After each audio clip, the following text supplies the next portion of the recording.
Tengan ustedes muy buenos días, bienvenidos a la plataforma del Ilustre Colegio de Abogados del Cusco, que a través de su dirección académica, de las organizaciones correspondientes que hacen posible la Federación, el Club de la Abogacía, entre otras destacadas instituciones de la ciudad del Cusco, hacen posible lo que es la presencia del doctor Jesús María Silva Sánchez desde España. Él ya es miembro honorario y lo hemos tenido ya en una conferencia previa para lo que es la ciudad imperial del Cusco. Y en esta ocasión, en la retransmisión que se está dando también por todas las redes sociales de la orden profesional y también mediante lo que es Google Meet. El doctor es un maestro del derecho penal, no necesita presentación, pero el día de hoy nos va a deleitar con el tema, que al final también vamos a tener una conversación y algunas preguntas en cuanto a lo que es su sesión magistral hoy día con el tema la inimputabilidad y el error de prohibición en el derecho penal, sustantivo y procesal penal. Entonces, estimado doctor, bienvenido nuevamente al Cusco, aunque sea de forma virtual. Esperemos tenerlo muy pronto, de repente, de forma presencial, que siempre el gremio y la comunidad jurídica sea tenerlo. Estimado doctor, un fuerte abrazo y adelante. Muchísimas gracias, Bilalan. Bueno, para mí lo primero es un gusto poder intervenir esta mañana ante todos ustedes, ante los miembros del colegio profesional, ante quienes se hayan podido conectar y por lo tanto agradezco mucho esta invitación para departir con ustedes sobre cuestiones sustantivas y procesales que al final las voy a concretar sobre todo en la inimputabilidad y el error de prohibición, pero que en realidad se refieren a todo lo que consideramos la parte subjetiva del delito. Y por lo tanto, las cuestiones se plantean igualmente en el dolo, por ejemplo. Pero bueno, no adelantemos acontecimientos, vamos a tratar de situarnos en esta cuestión. Sabemos que bueno, la relación entre el derecho penal sustantivo y el derecho procesal es compleja, es decir, hay una cierta tensión entre lo uno y lo otro, que se puede ver, yo creo que anteriormente había intervenido también en este foro, en la relación entre todo el proceso penal y, digamos, la determinación de la responsabilidad penal.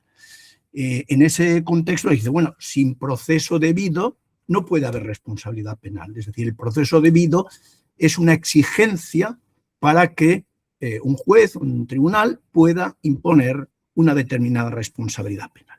Pero claro, eso significa que todo lo que ocurre en el proceso va a tener relevancia jurídico-penal. Es decir, los vicios, las vulneraciones de derechos tienen repercusión en la responsabilidad penal. Bien, esta es una de las facetas en las que se pone de relieve esa relación tensa entre lo procesal y lo sustantivo.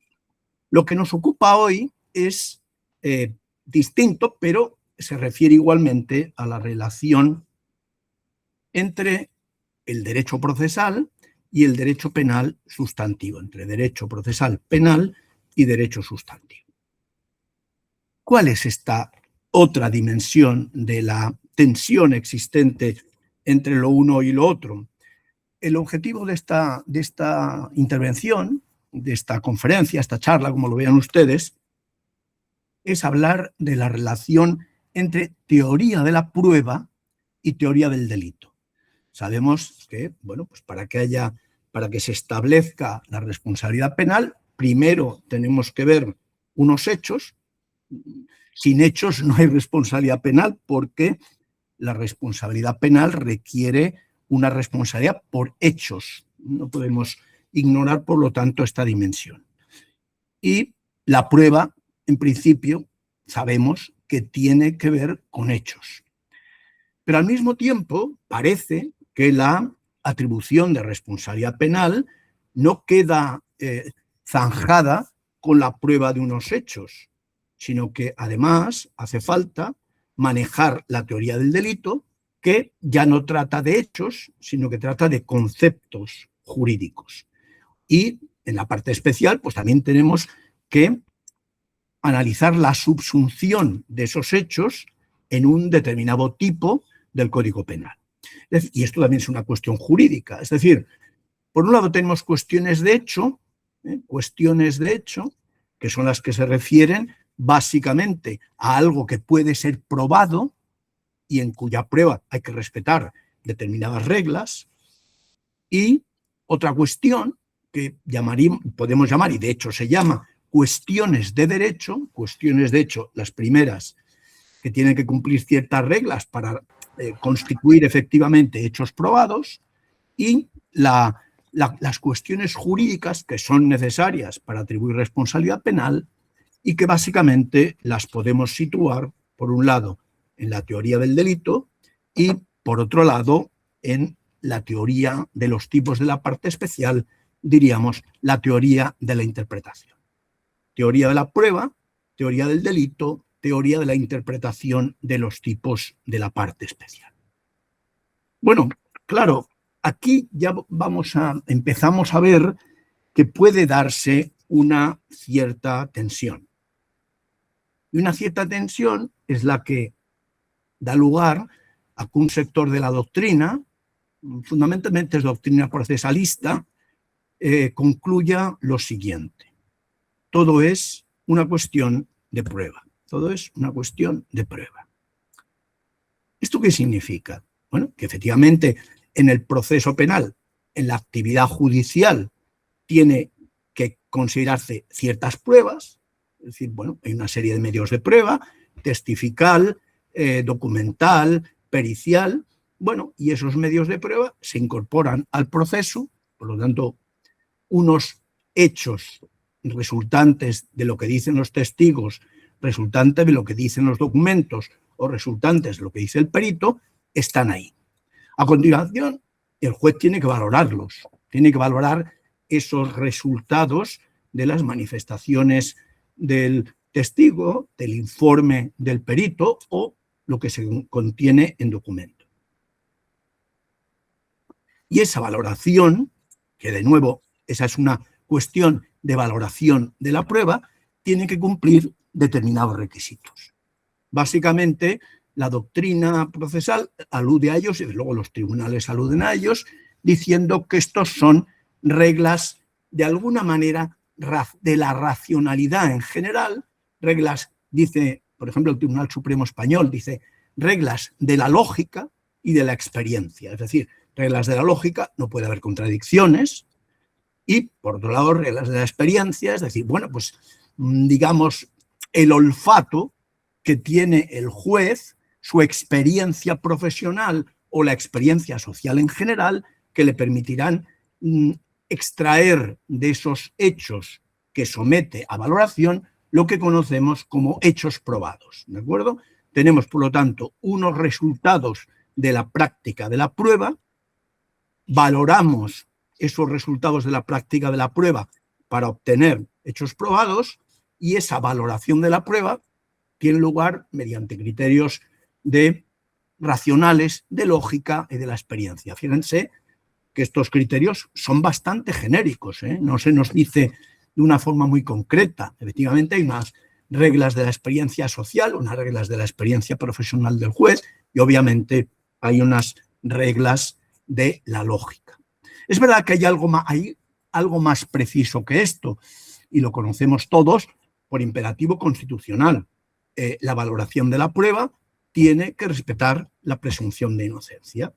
¿Y esto qué quiere decir? Bueno, pues que efectivamente las pruebas, la obtención de las pruebas tiene que respetar los derechos fundamentales, y además ese resultado de las pruebas tiene que dar lugar a que el juez adquiera la convicción racional, más allá de cualquier duda, de que las cosas fueron así. Por lo tanto, hay unas reglas muy genéricas, reglas de la lógica, de la experiencia, y hay, sobre todo, una regla de valoración de la prueba muy específica que tiene que ver, básicamente, con la presunción de inocencia, con la exclusión de pruebas que se han obtenido vulnerando derechos fundamentales y la adquisición de la convicción más allá de toda duda razonable. Bien, hasta aquí yo creo que esto lo podemos compartir todos, pero ¿qué añade esta opinión que estoy comentando?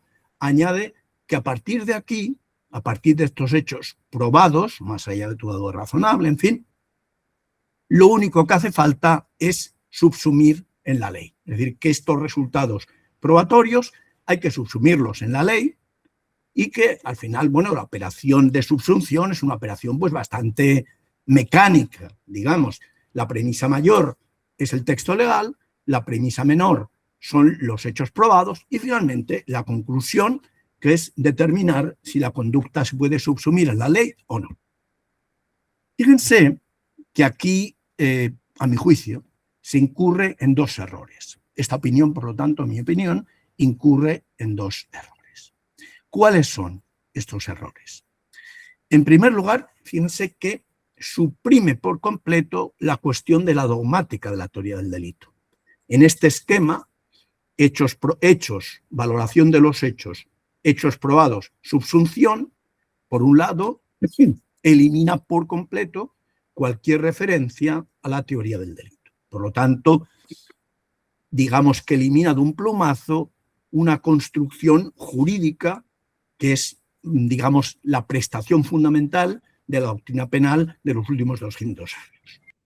Y la segunda cuestión es que simplifica enormemente lo que es la subsunción. La subsunción no es una operación matemática, no consiste en tener ley, después hechos y obtener de forma mecánica si la conducta es típica o no. Es decir, tiende no solo a eliminar o a marginar la cuestión de la teoría del delito, sino también trata de, digamos, minusvalorar la teoría de la interpretación, que es el otro gran producto jurídico sustantivo. Los grandes productos sustantivos de la academia del derecho penal son, por un lado, la teoría del delito y, por otro lado, cuando ya hay que ir a aplicar a tratar de ver si la conducta integra un tipo, la teoría de la interpretación, que es una teoría estrictamente jurídica.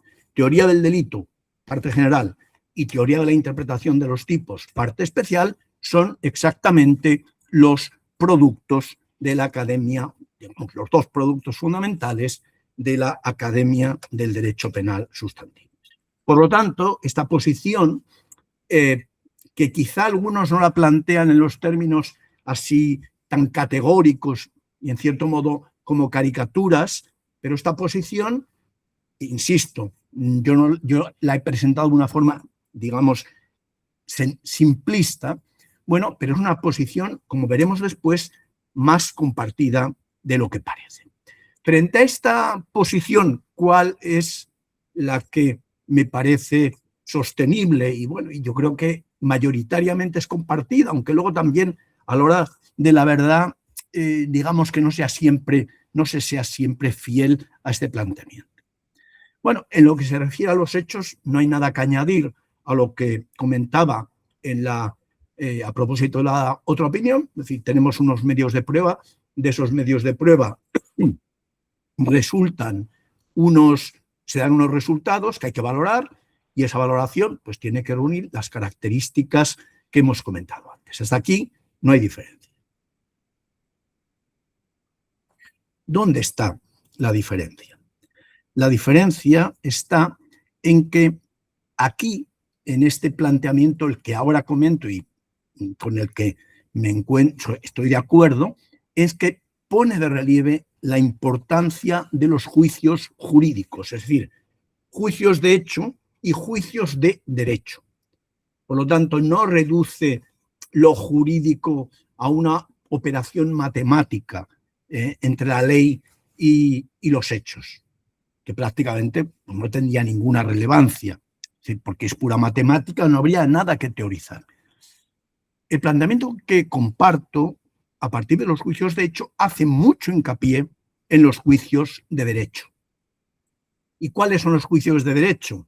Por un lado, decíamos antes, los conceptos dogmáticos de la teoría del delito y, por otro lado, la subsunción en los tipos, no de forma matemática, porque no es, sino a través de la teoría de la interpretación de los tipos, la interpretación de los términos,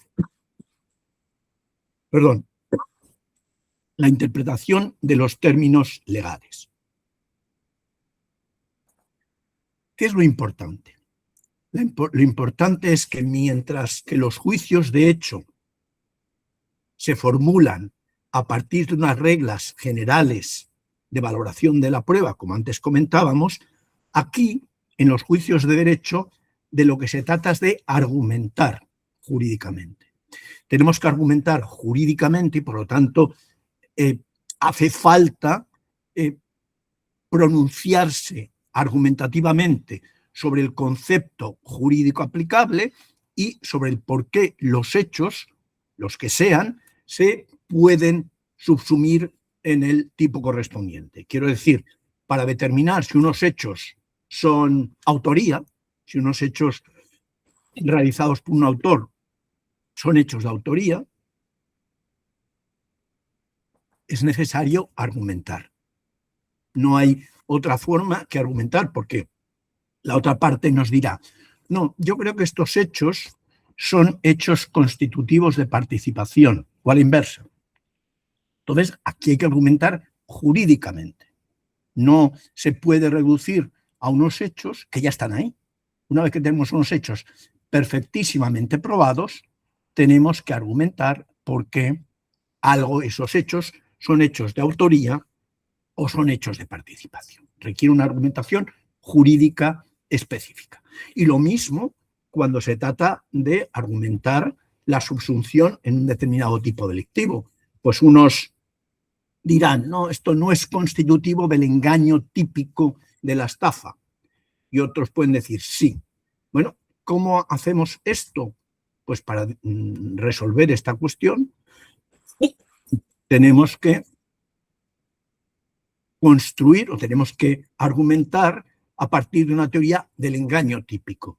Fíjense, teoría de la autoría, teoría del engaño típico. Ni lo uno ni lo otro son, obviamente, cuestiones probatorias. Por lo tanto, a partir de aquí, habría que decir, cualquier pretensión de reducir los problemas jurídicos, los problemas, digamos, jurisdiccionales a una prueba de los hechos y a una operación prácticamente marginal de subsunción, está abocada al fracaso.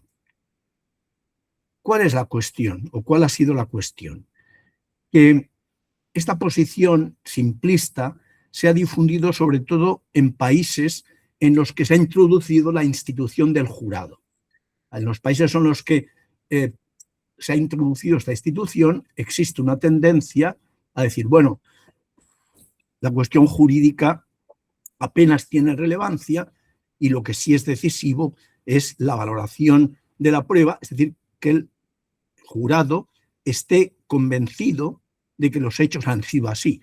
La segunda parte, de nuevo, bueno, en el fondo también se trata de que el jurado esté convencido de que jurídicamente son así, pero como ven, la técnica en este juicio de jurado, no solo sobre los hechos, sino también sobre el derecho, la técnica prácticamente pierde toda importancia, porque obviamente el jurado podrá valorar la prueba, pero lo que no puede hacer es manejar seriamente ni conceptos dogmáticos ni elementos de la teoría de los trucos.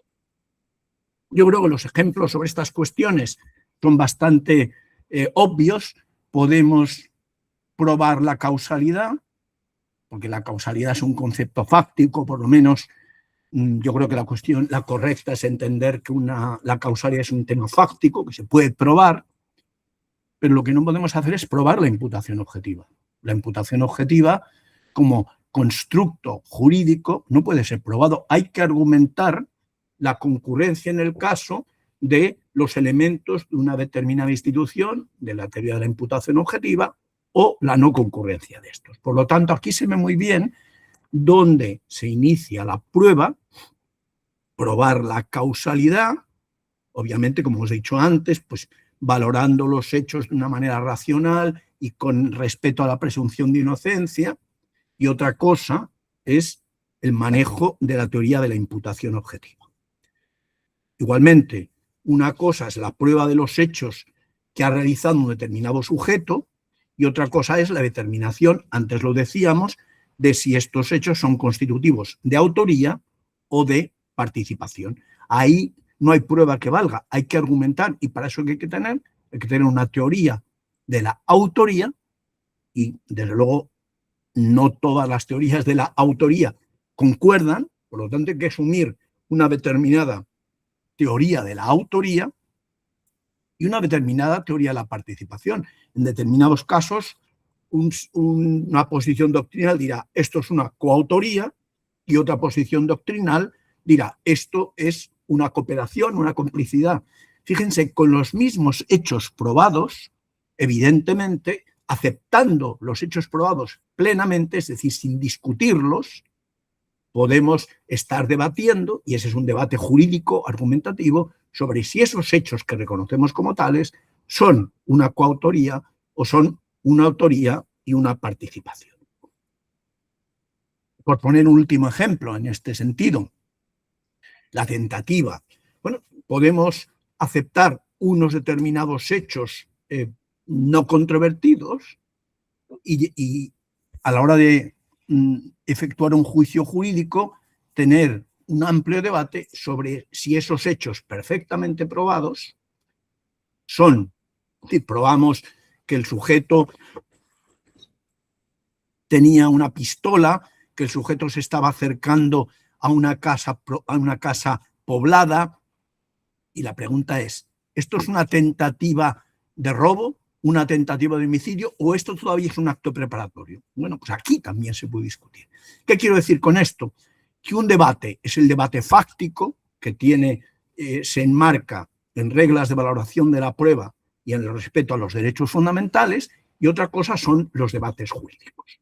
Esta distinción es fundamental porque los juicios fácticos en el tribunal de instancia, pues obviamente se discuten. Ya en la apelación hay quien dice que en la apelación solo se pueden, digamos, recurrir determinados hechos y desde luego en la casación ya no cabe discutir hechos.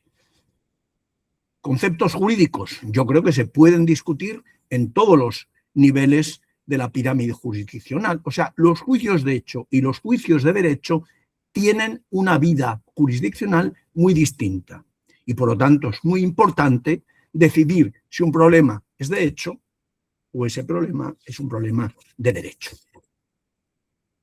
Bueno, pues vamos a lo subjetivo, que es el objeto específico de esta sesión.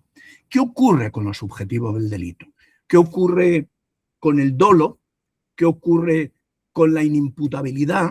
¿Qué ocurre con el conocimiento de la antijuridicidad? ¿De qué estamos hablando aquí? ¿Estamos hablando de hechos o de derecho?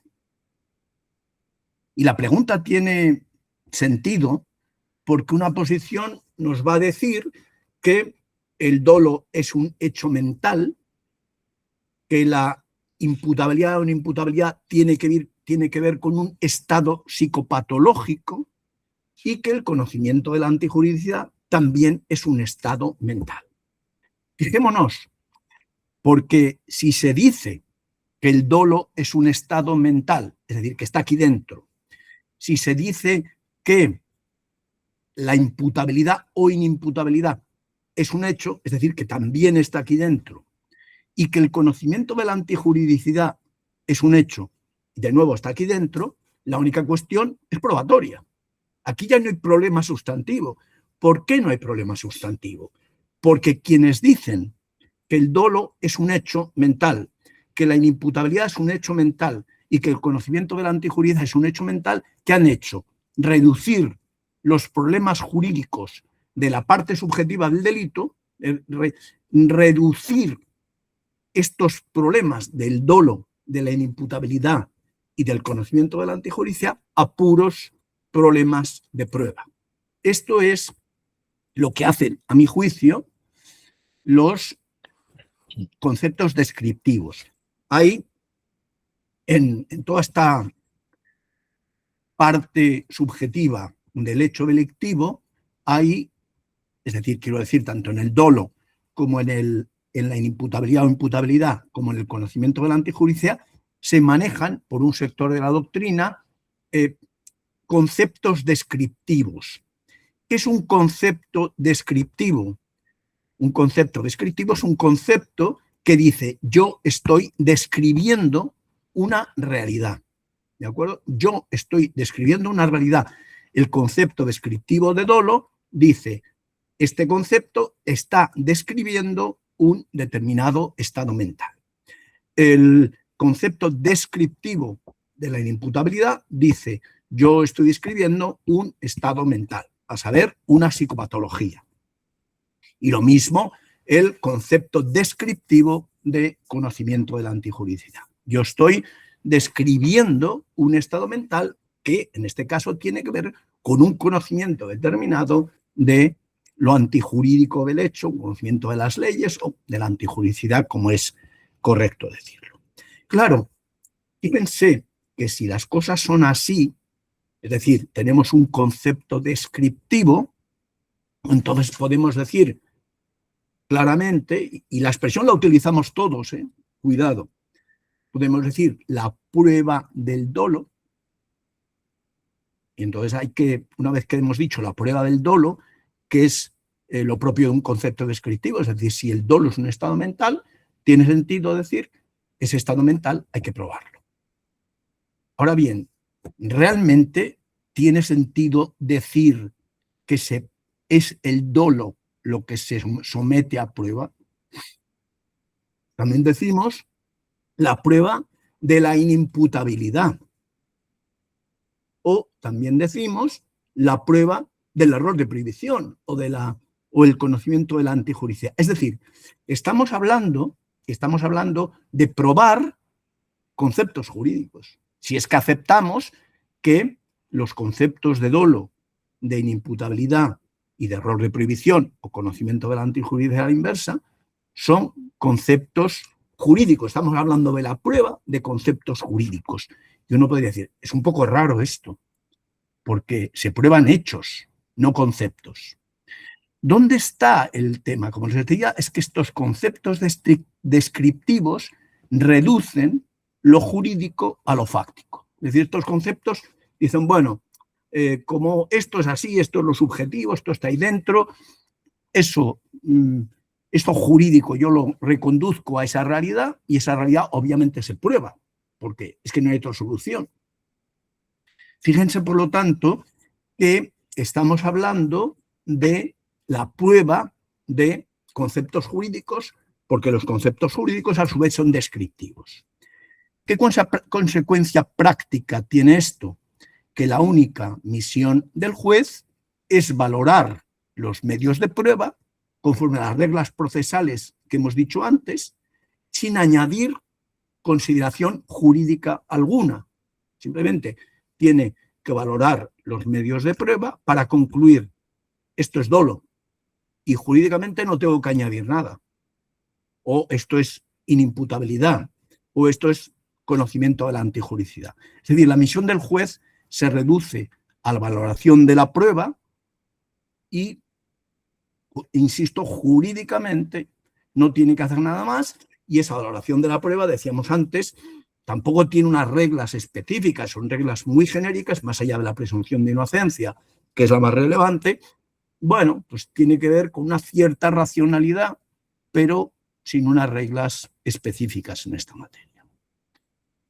Bueno, entonces, si vemos esto, bueno, pues lo específico de estos conceptos, de estas realidades, sería que no cabe prueba directa, eso lo sabemos, que la prueba es indiciaria, en los tres casos, pues la prueba es indiciaria, y tenemos con algún matiz referido a la inimputabilidad, pero sobre todo en cuanto al dolo y el conocimiento de la antijuricidad, la prueba es indiciaria, y entonces, bueno, el juez lo que tiene que hacer es los indicios que se le aportan, pues tiene que valorarlos, ver si son plurales, convergentes, no contradichos,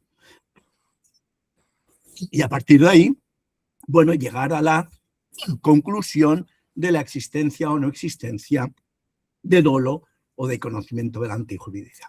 Como les decía, en el ámbito de la inimputabilidad las cosas son distintas y lo veremos luego. Bueno, estos son los conceptos descriptivos.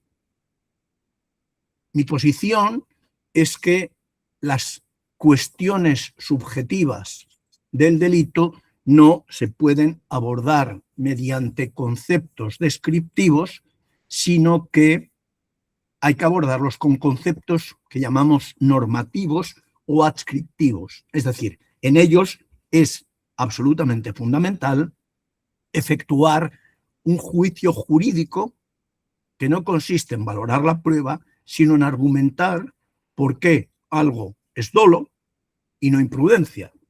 Esto es dolo eventual y no es imprudencia. Esto es una inimputabilidad y no es una situación de normalidad, etcétera, ¿no? Es decir, aquí tiene que haber argumentaciones jurídicas y fíjense que estas argumentaciones jurídicas las tenemos muy presentes y hacemos uso aparentemente de ellas para aplicar estos conceptos. ¿Cuál es el tema? Que tenemos que tener cuidado para no, digamos, eliminar estas consideraciones jurídicas, estrictamente jurídicas, y sustituirlas de forma, digamos, subrepticia con meras valoraciones de la prueba. De la prueba se infiere que esto es dolo eventual. ¿De la prueba se infiere que esto es dolo eventual?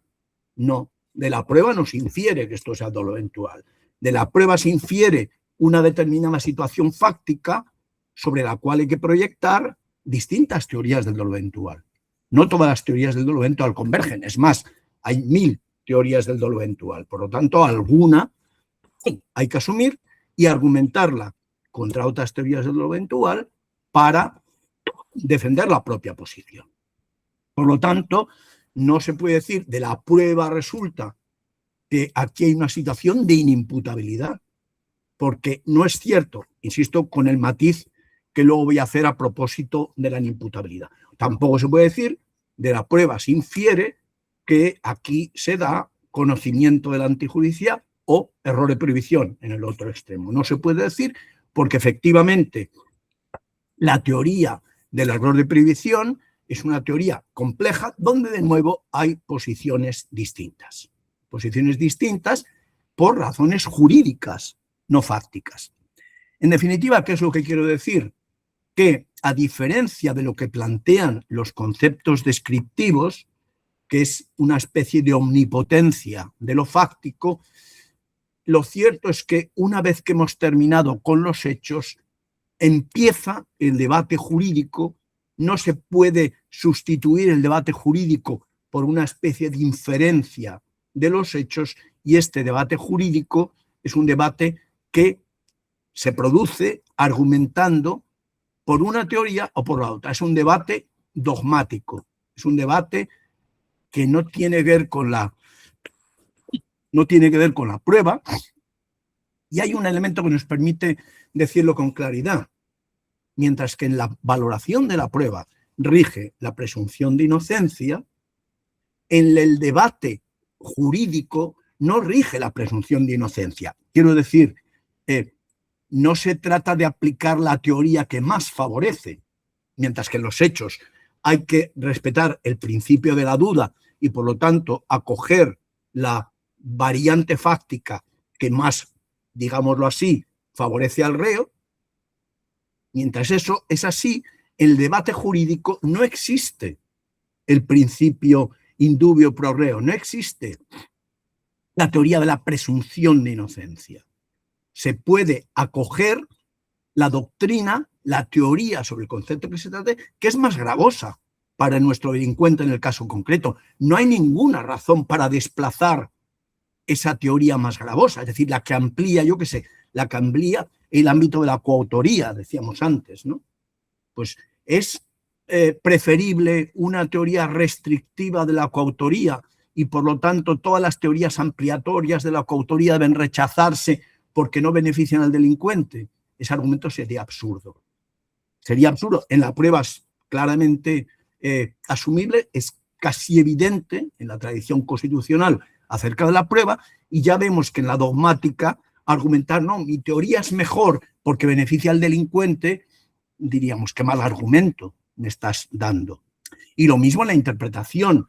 La verdad es que en materia de interpretación ha habido autores, ha habido posiciones que dicen, no, en en casos de interpretación de los tipos hay que defender la interpretación más beneficiosa. Se dice indubio pro libertate, ¿no? Indubio pro reo para los hechos, indubio pro libertate, en la duda por la libertad, también la interpretación de los tipos. Pero no se ha impuesto ese punto de vista. Es decir, no hay una razón decisiva para que la mejor interpretación tenga que ser, de nuevo, la que favorece al reo. La interpretación tiene que ser la mejor en función de las reglas que tenemos. Interpretación gramatical, interpretación sistemática, interpretación histórica, interpretación teológica. No hay una regla de interpretar los tipos en función de lo que más beneficia al delincuente. Bueno, como les digo entonces, tanto mientras que en los hechos rige la presunción de inocencia, en el debate dogmático y en el debate interpretativo no rige algo parecido. Por lo tanto, el debate jurídico aquí es un debate, digamos, puro en lo que se refiere a teorías y, por lo tanto, en lo que se refiere a argumentación a favor de una teoría o de otra teoría. Esto se ve con cierta facilidad en el concepto de dolo que veíamos antes y que ahora voy a explicar brevemente antes de entrar en el conocimiento de la antijuricidad y en la imputabilidad. Como les decía, el concepto de descriptivo de dolo, concepto que hay que decir, yo creo que está ganando. Es curioso porque mientras que, diría uno, en la academia ha tenido mucho éxito los conceptos normativos o ascriptivos de dolo, la verdad es que los conceptos descriptivos en el mundo judicial han tendido a ser muy aceptados y últimamente vuelven a aparecer en la doctrina conceptos descriptivos de dolo que de alguna manera nos dicen, con el escáner cerebral vamos a poder determinar si un sujeto quería o no quería, sabía o no sabía lo que estaba haciendo. Dicen, bueno, de alguna manera, fíjense que esto supone que hasta ahora, dicen estas posiciones, sosteníamos conceptos normativos o ascriptivos de dolo porque no sabíamos literalmente lo que le pasaba por la cabeza al sujeto. Si mediante un escáner cerebral lo vamos a saber, pues se acabó el problema. Ahora ya sí que se podrá decir sin ninguna duda que el dolo es una cuestión de hecho y además que no hay que probarlo mediante indicios, sino mediante una prueba pericial neurológica, neurocientífica, ¿de acuerdo? Es decir, hay cierto movimiento en este sentido, en el sentido de la reducción del dolo al hecho. Bueno, yo creo que esto es una, ¿cómo decirlo? Es una especie de ilusión que periódicamente vuelve a aparecer en el derecho penal y es que todo en el derecho penal va a ser susceptible de una prueba científica. Y por lo tanto, dado que todo va a ser susceptible de una prueba científica, de alguna manera el derecho sobra. O por lo menos el derecho, los debates jurídicos tienden a poderse desplazar. Fíjense, cuando von List hablaba de la acción, hablaba de la causalidad, hablaba de la culpabilidad, fíjense, hablaba de concepto psicológico de culpabilidad. Claro, si la culpabilidad psicológica, evidentemente es algo que en teoría está en la psique y por lo tanto es susceptible de prueba. Evidentemente todo esto no prosperó, pero ahora volvemos a estar en la misma situación porque digamos que el cientificismo en derecho penal viene y va, vuelve a venir, etc. ¿Qué significa frente a esto un concepto ascriptivo de dolo? Evidentemente el concepto ascriptivo o normativo de dolo no implica que no tenga relevancia los hechos. Claro que tienen relevancia los hechos y claro que estos hechos, los que sean, deben ser probados, etc. Lo que pasa es que a continuación se abre un debate, que este sí es jurídico, en virtud del cual hay que decidir si a estos hechos le imputamos o si estos hechos nos permiten imputar al sujeto que los ha realizado una calificación dolosa. Es decir, si la conducta que ha realizado en virtud de estos hechos la podemos calificar de dolosa o no. Y esto es un debate jurídico. ¿Qué es relevante para este debate jurídico? Bueno, pues es relevante el fundamento, fíjense aquí aparece un debate jurídico clarísimo, el fundamento de la atribución de responsabilidad dolosa. ¿Por qué es muy importante saber el fundamento?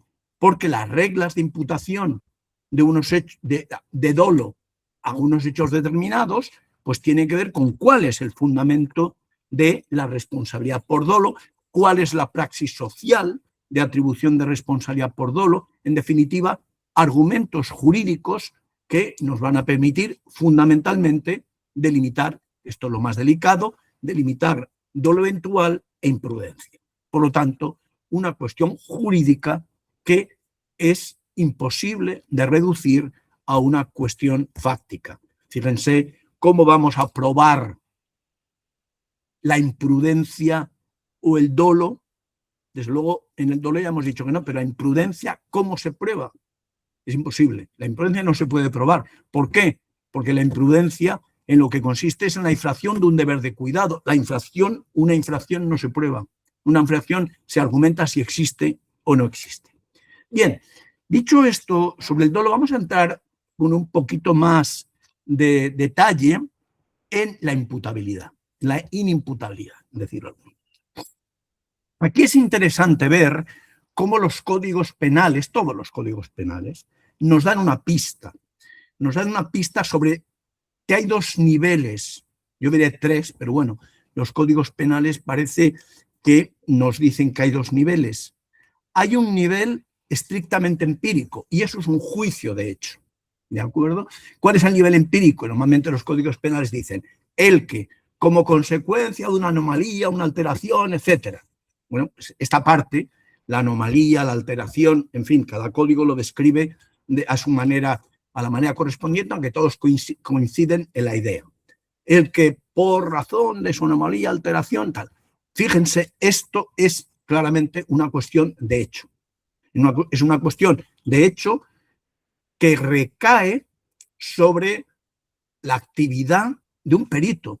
La existencia de alteraciones o anomalías psíquicas la tiene que determinar mediante un juicio científico, por eso es un juicio de hecho, es un juicio científico en el cual el perito se pronuncia conforme a los manuales de diagnóstico correspondientes, ya sea el de la psiquiatría norteamericana u otros más internacionales, pero en fin, el perito se pronuncia sobre esos hechos y dice, bueno, aquí efectivamente tenemos una anomalía que se corresponde con lo que el manual de diagnóstico dice, etc.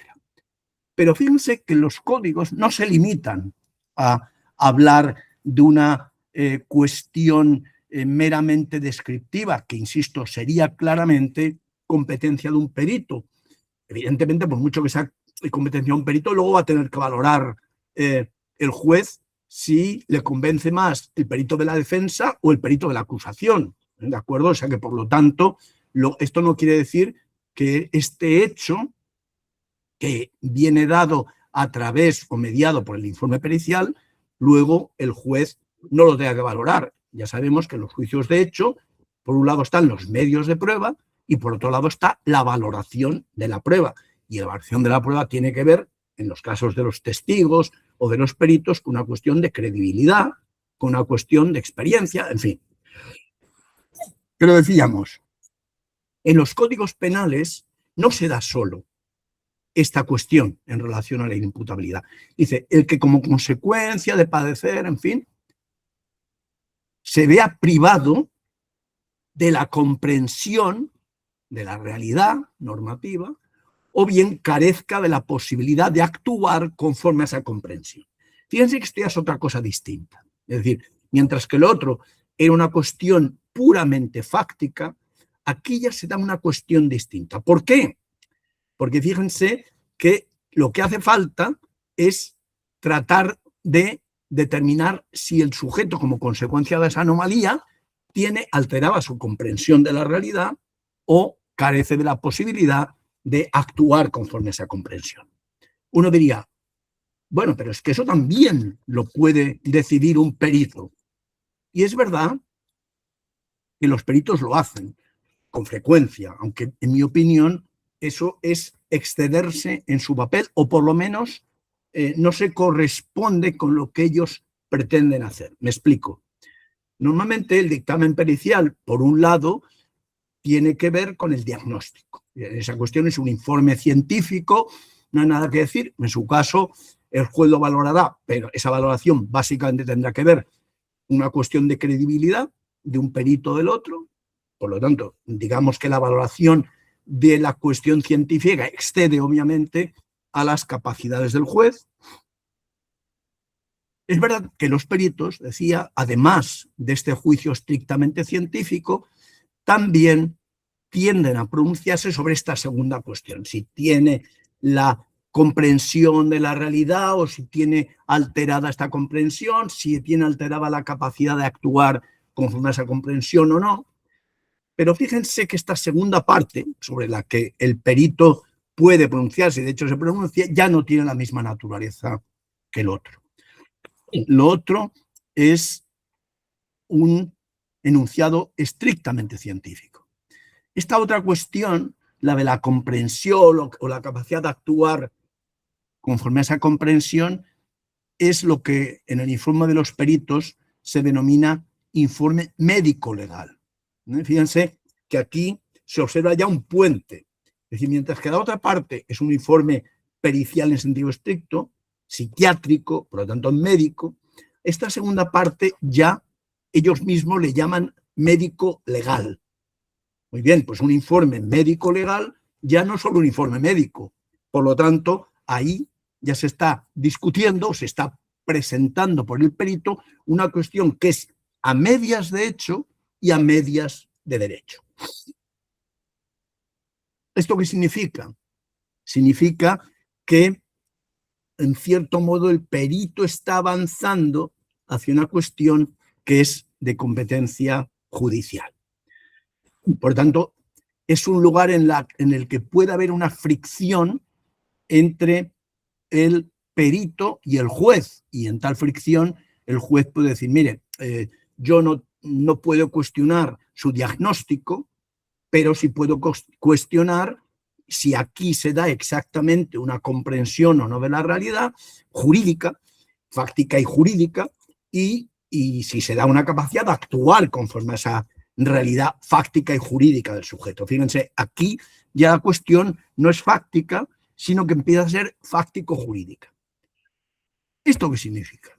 Significa que los propios códigos penales nos informan de que la cuestión de la inimputabilidad no es una pura cuestión científica. Es decir, la inimputabilidad no es una cuestión científica que se pueda reducir a que todos los peritos informen sobre esta cuestión y el juez decida sencillamente en función de qué credibilidad le merece un perito u otro, por los años que tiene de experiencia, por su cualificación académica, etcétera. No, eso vale con respecto a los diagnósticos, pero no vale ya para la segunda cuestión que, como les digo, el perito califica de médico legal y el juez necesariamente tiene que decir jurídica. Y la pregunta es, ¿dónde está lo jurídico de la inimputabilidad? Uno diría, bueno, lo jurídico está en ese artículo del Código Penal. Pero bueno, el artículo del Código Penal ya nos está diciendo que hay una cuestión que tiene que ver con la capacidad de comprender y la capacidad de actuar conforme a esa comprensión. Por lo tanto, en ese artículo del Código Penal, lo que nos está diciendo es que hay un espacio estrictamente jurídico. ¿Cuál es ese espacio jurídico? Ese espacio jurídico es el que nos permite afirmar que la inimputabilidad, y del mismo modo la imputabilidad, da lo mismo un lado que el otro, no se prueba, sino que se imputa. La inimputabilidad no se prueba, o no solo se prueba, hay una dimensión probatoria, obviamente, sino que se imputa. Y por lo tanto, tiene que haber un juicio de imputación en el cual tengan lugar argumentos jurídicos. Fíjense que aquí hay como dos excesos. Por un lado, el exceso fáctico dice, bueno, una vez probada la psicopatología correspondiente, pues ya tenemos la inimputabilidad lista. Otros, en el otro extremo, digamos, la variante extrema del normativismo, diría, bueno, esto del diagnóstico es irrelevante. Lo relevante es si en este caso las razones de prevención general y de prevención especial conducen a que en este caso haya que decir si merece la pena, nunca mejor dicho, imponer una pena o no. Y por lo tanto llevar esta cuestión, en su caso, por la vía de las medidas de seguridad. Fíjense, por lo tanto, que la inimputabilidad podemos incurrir en dos extremos. Por un lado, decir, es una cuestión puramente normativa y tiene que ver con las necesidades de prevención general y de prevención especial, vendría a decir Roxin, aunque luego cambió de opinión, o sencillamente de prevención general de integración, que ese sería el planteamiento de Jacobs. La parte científica está ahí, pero lo decisivo es si hay necesidad preventivo general, concepto de culpabilidad como prevención, si hay necesidad preventivo general de castigar a esta persona o no castigarla. La cuestión de si la psicopatía determina la inimputabilidad del sujeto o no lo determina, tiene que ver con qué nos parece mejor, que el psicópata vaya a la cárcel o que el psicópata sea sometido a un tratamiento. Entonces Jacobs dice, como a un psicópata no se lo puede tratar, lo mejor es que vaya a la cárcel. Fíjense que aquí se dan los dos extremos, es decir, les decía, por un lado, lo fáctico, por otro lado, estrictamente lo normativo, elevado a tal cuestión, a tal nivel, que es sencillamente una cuestión de la teoría de los fines de la pena. Bien, ¿qué camino hay que seguir? Y dices, me parece que decir que la inimputabilidad se prueba es pecar por defecto. Por otro lado, decir que para decidir sobre la inimputabilidad hay que tener en cuenta sencillamente los fines de la pena y proyectarlo sobre el caso y decidir. Fíjense que mientras que el primer caso, la primera opinión se ciña a la psicopatología, la segunda lo que hace es obviar lo que le ha pasado al sujeto por la cabeza, es decir, prescinde de la individualidad del sujeto, porque lo único que valora es la necesidad de pena. ¿Por dónde va, insisto, entonces, el camino intermedio? El intermedio tiene que ver, efectivamente, con el hecho de que tengamos una prueba pericial y que, punto uno, y que en la colaboración entre el perito y el juez lleguemos a la conclusión, primera conclusión, de que esa persona carecía absolutamente de la capacidad de comprender o de la capacidad de actuar conforme a esa comprensión. Por lo tanto, informe pericial de una psicopatología, informe médico legal del perito y actividad judicial que lleva a concluir que la persona tiene una absoluta incapacidad de comprender o de actuar conforme a esta comprensión.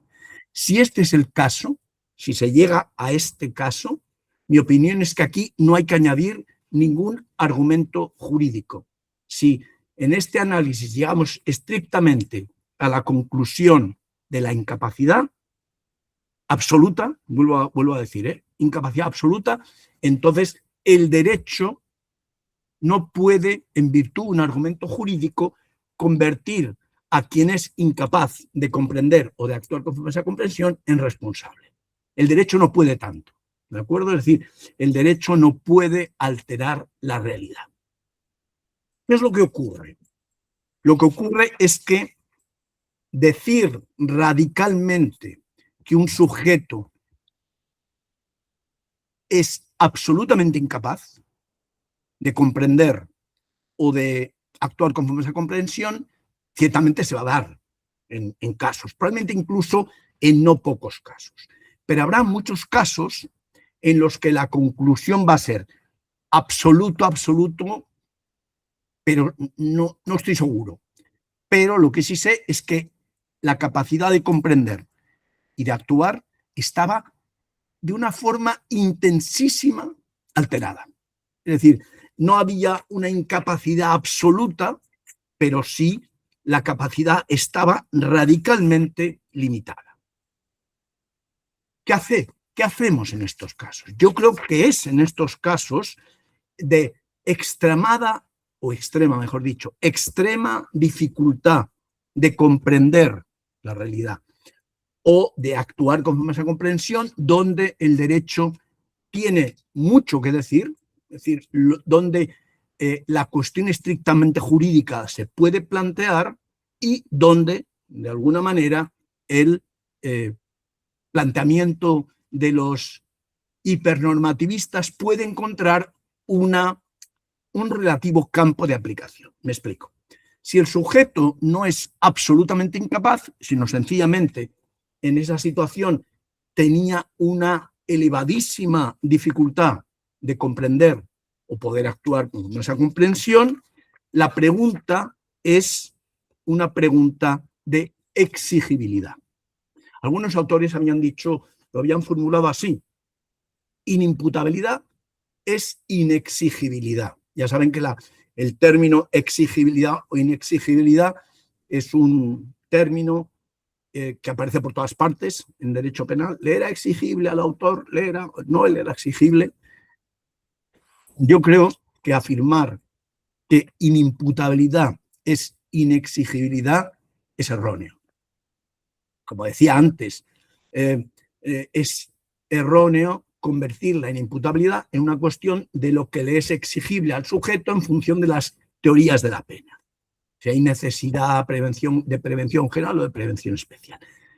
Pero creo que lo que sí es verdad es que en estos casos de intensa, elevada dificultad de comprender o de actuar con esa comprensión, sí estamos ante una cuestión de inexigibilidad o de exigibilidad. Es decir, no es una cuestión de exigibilidad el problema de aquel sujeto que está en absoluta incapacidad de comprender o de actuar con esa comprensión. Eso es una cuestión, por decirlo de alguna manera, ajena a lo que el Estado,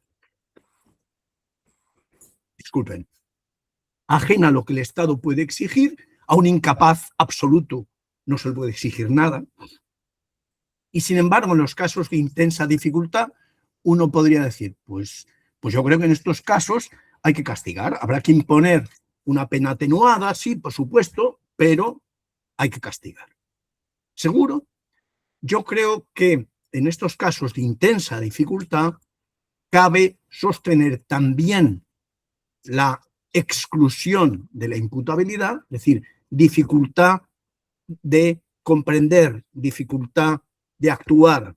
No necesariamente van a dar lugar solo a un atenuante, sino que pueden dar lugar a apreciar una inimputabilidad. ¿Cuándo? Cuando, dada esa dificultad, lleguemos a la conclusión de que no hay razones para no absolver. Cuando, habida esa dificultad, no solo llegamos a la conclusión de que es procedente atenuar la pena, sino que llegamos a la conclusión de que no hay ninguna razón jurídica que se oponga a la exclusión de la responsabilidad por inimputabilidad.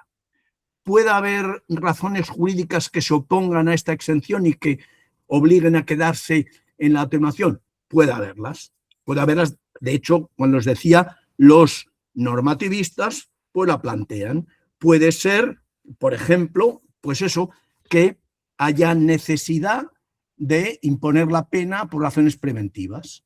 Si hay necesidad de imponer la pena por razones preventivas, pues entonces en estos casos solo podrá haber una pena atenuada, pero no una exclusión de responsabilidad. Pero en los casos en los que el sujeto tiene esa enorme dificultad y por otro lado no hay necesidad de imponer la pena por razones preventivas, es decir, no le es exigible a este sujeto esa actuación para la que en cierta medida era capaz, todavía era capaz, aunque muy poco, aunque era muy difícil para él, pues si no hay razones jurídicas potentes que deban conducir a exigirle ese comportamiento que para él era tan difícil, pues entonces Si no existen esas razones, en estos casos se puede y se debe absolver. Vamos a ver, por lo tanto, hay un debate jurídico muy importante en el ámbito de la inimputabilidad que tiene que ver con esta cuestión. Si esta situación se debe o no se debe castigar, hasta qué punto el Estado puede exigir o no puede exigir el comportamiento conforme a derecho de estos sujetos. Vamos al error de prohibición, donde las cuestiones, por un lado, del dolo y por otro lado, de la inimputabilidad, nos pueden servir para tomar alguna posición al respecto. Lo primero que hay que decir es que el error de prohibición o el conocimiento de la antijuridicidad, es decir, los dos lados de la misma moneda, se pueden reducir a una cuestión de hecho. Igual que hacía una posición con el dolo, decía, bueno, el dolo es un estado mental, pues también se puede decir que el conocimiento o no conocimiento de la antijuridicidad es una cuestión de hecho, en cuyo caso tenemos que ir a buscar estados mentales. Estado mental de conocimiento, habría que probarlo, estado mental de desconocimiento y estados de duda, porque uno de los ámbitos más interesantes de la teoría del error de prohibición son las dudas. Y por lo tanto, bueno, ¿y cómo probamos la duda y qué consecuencias extraemos de la duda? Porque esto es muy difícil. Hay dudas de un 1%, es decir, yo estoy casi seguro de esto, pero tengo un cierto margen a la duda. O hay dudas del 99%, es decir, estoy absolutamente en un estado de que no sé de qué se trata aquí. Por lo tanto, una cuestión, una primera perspectiva puede ser esa, la de convertir, igual que el dolo, convertir el error de prohibición en una pura cuestión de hecho. Fíjense que aquí la cosa es incluso más difícil. ¿Por qué? Porque mientras en el dolo se supone que lo conocido tienen que ser hechos, aunque no siempre, porque también el dolo abarca elementos normativos, ¿no? Yo qué sé, abarca si algo es una cosa ajena y que uno se ha apoderado de ella contra la voluntad de su dueño, ¿no? En el hurto. El dolo de hurto, pues tiene que conocer, el sujeto que obra con dolo de hurto tiene que conocer que algo es una cosa, que es de propiedad ajena, en fin. Por lo tanto, no es solo un conocimiento de hechos y se podría decir, ¿dónde está en el cerebro de esta persona el conocimiento de que la cosa es ajena? Eso es un conocimiento mucho más complejo de lo que se puede ver en un escáner cerebral, como se pueden imaginar, ¿no? Porque normalmente los que hablan de escáner cerebral siempre están pensando en lo mismo, en matar, pero es que la realidad jurídica va mucho más allá del homicidio. Pero les decía, en el caso del error de prohibición, las cosas, aunque se quieran reducir a esa descripción de un estado mental, ya son mucho más complejas. Porque si bien en el dolo, en algunos casos es verdad que hay conocimientos, tiene que haber conocimientos jurídicos en los elementos normativos, en las leyes penales en blanco, en fin, el error de prohibición es que siempre tiene por objeto una realidad normativa, la juridicidad o antijuridicidad de la conducta. Por lo tanto, pretender reducir eso a un juicio de hecho, a pesar de que esto pues, ha sido sostenido por un sector amplio de la doctrina, en los últimos años no, pero hasta 1970, 1980, la verdad es que eso era incluso doctrina dominante. Bien, decimos, no se puede reducir el conocimiento de la antijuridicidad a una cuestión empírica. Es otra cosa. Por lo tanto, el conocimiento de la antijuridicidad hay que imputarlo igual. Y, de nuevo, aquí una cuestión fundamental es la exigibilidad. ¿Le podemos exigir un determinado conocimiento del derecho a un determinado sujeto? ¿Se lo podemos exigir o no se lo podemos exigir? Fíjense que esta es una pregunta clarísimamente ascriptiva. No tiene que ver con ninguna descripción de un estado mental. Tiene que ver con si esa persona, con independencia de cuál fuera su estado mental, si esa persona en esas circunstancias tenía el deber de conocer el derecho y, por lo tanto, le es exigible. Si tenía el deber de conocer el derecho, entonces le es exigible que lo conociera. Entonces, fíjense que uno de los temas fundamentales del error de prohibición es la medida en que una determinada sociedad quiere exigir a sus miembros que conozcan el derecho. Aquí podría haber un baremo hiperexigente. Toda persona que se halla en el territorio tiene que conocer el derecho, tiene el deber de conocer el derecho. Por lo tanto, no vamos a reconocer nunca un error de prohibición. Esto se sostuvo durante mucho tiempo. Durante mucho tiempo el error de prohibición es irrelevante. La ignorancia del derecho no excusa de su cumplimiento, error iuris nocet. ¿Por qué? Bueno, porque hay un modelo que efectivamente puede decir, yo no te voy a dispensar del conocimiento del derecho. Si entras en el territorio, tienes que conocer el derecho del territorio. Pero claro, esta cuestión parece demasiado radical.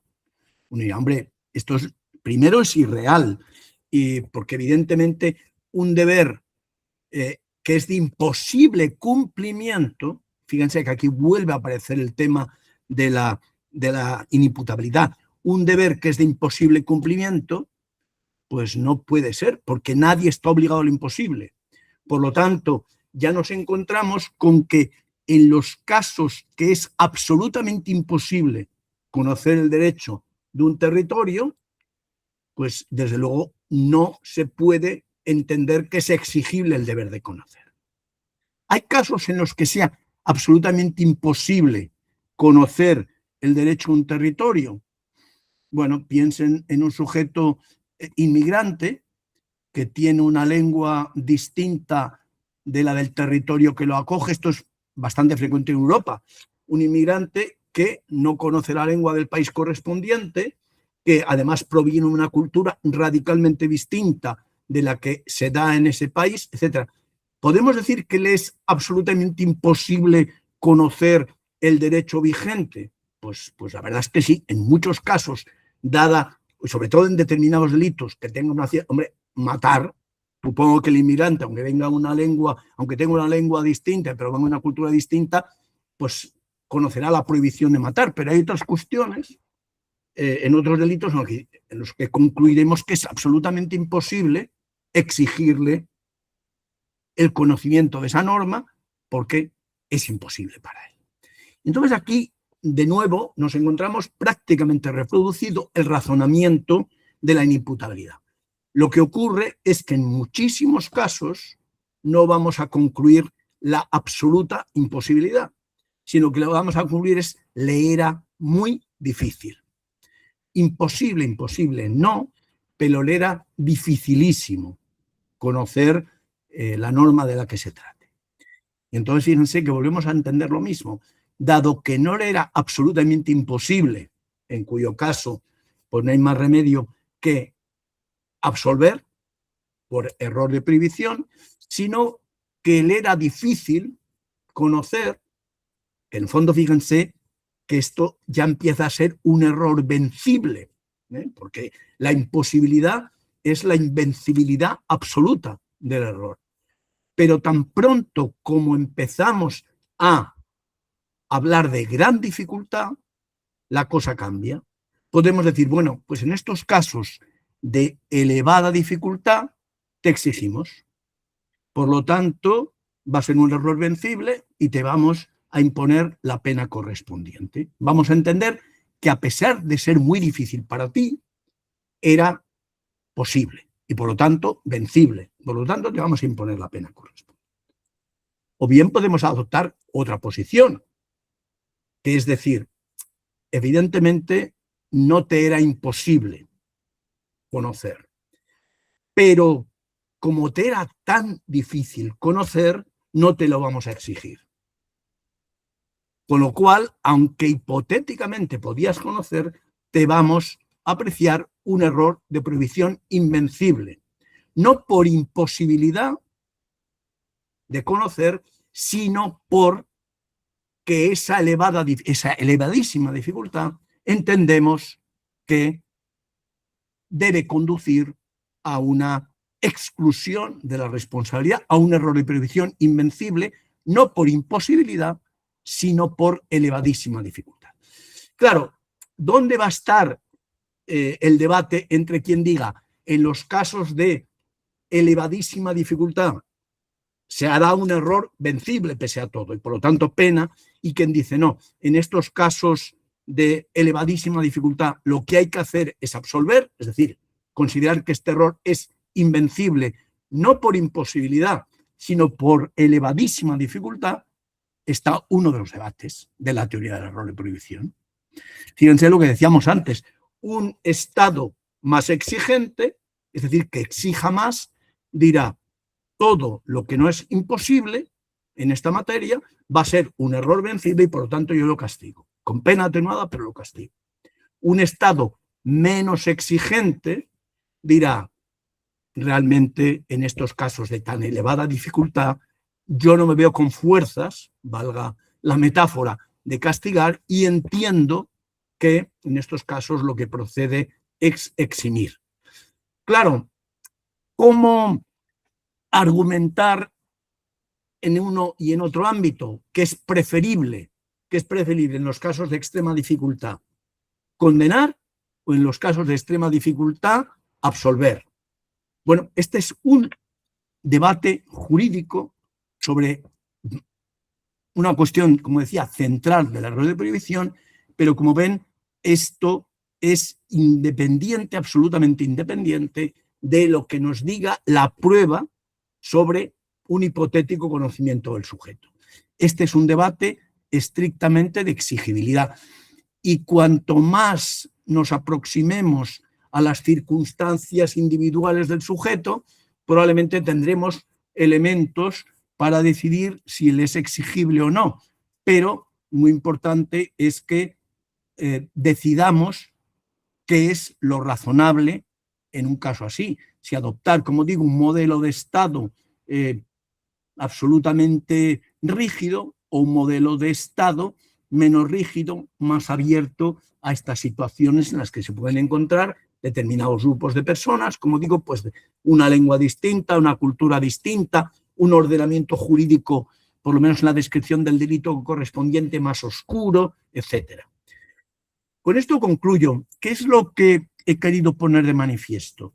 Lo que he querido poner de manifiesto es que existen dos posibilidades de ver las cuestiones relativas al lado subjetivo del hecho, es decir, dolo, inimputabilidad, error de prohibición. Podría haber otras, podrían darse las cuestiones de miedo insuperable, de estado de necesidad culpante, eso serían también otras cuestiones. Pero yo me he ceñido al dolo, a la inimputabilidad y al error de prohibición. Y lo que he intentado poner de manifiesto es que no se pueden reducir los elementos relativos al lado subjetivo del hecho, no se pueden reducir a meras cuestiones probatorias de estados mentales, que ciertamente en todo este ámbito, como en cualquier otro, es muy importante ver lo que nos arrojan los medios de prueba y valorar esa prueba conforme a reglas de lógica, de experiencia, en definitiva, racionalidad probatoria. Pero que la reducción del problema del hecho, del lado subjetivo del hecho, a una cuestión puramente probatoria, una cuestión puramente fáctica, elimina, y eso no es susceptible que tenga lugar, elimina todo el debate jurídico sobre esta materia. Un debate jurídico que es un debate no de prueba, no de valoración de la prueba, sino un debate de argumentación jurídica y un debate, por lo tanto, al que la prueba le es por completo ajena. Va a estar ahí, pero hace falta un debate jurídico acerca de si es posible imputar dolo en esta situación fáctica, de si es posible apreciar la imputabilidad o inimputabilidad del sujeto en esta situación fáctica y, en fin, si dada esta situación fáctica se puede apreciar conocimiento de la antijuricidad o error de prohibición. Con esto, pues quedo a su disposición para todas las preguntas que ustedes tengan, cuestiones, etcétera. Muchas gracias. Muchas gracias, estimado doctor. Excelente ponencia. Efectivamente, tenemos algunas preguntas. Previamente también tenemos lo que es la participación de nuestro decano que se encuentra ya en plataforma, que le hará un saludo correspondiente, estimado doctor, en razón de que usted también es miembro honorario del Colegio de Abogados del Cusco y esta participación que siempre nos tiene acostumbrados. Nos encontramos más de 100 personas en plataforma, mucho más, y además que estamos también mediante las redes sociales. Estimado doctor Frank, adelante. Sí, querido doctor Jesús, ¿Cómo está?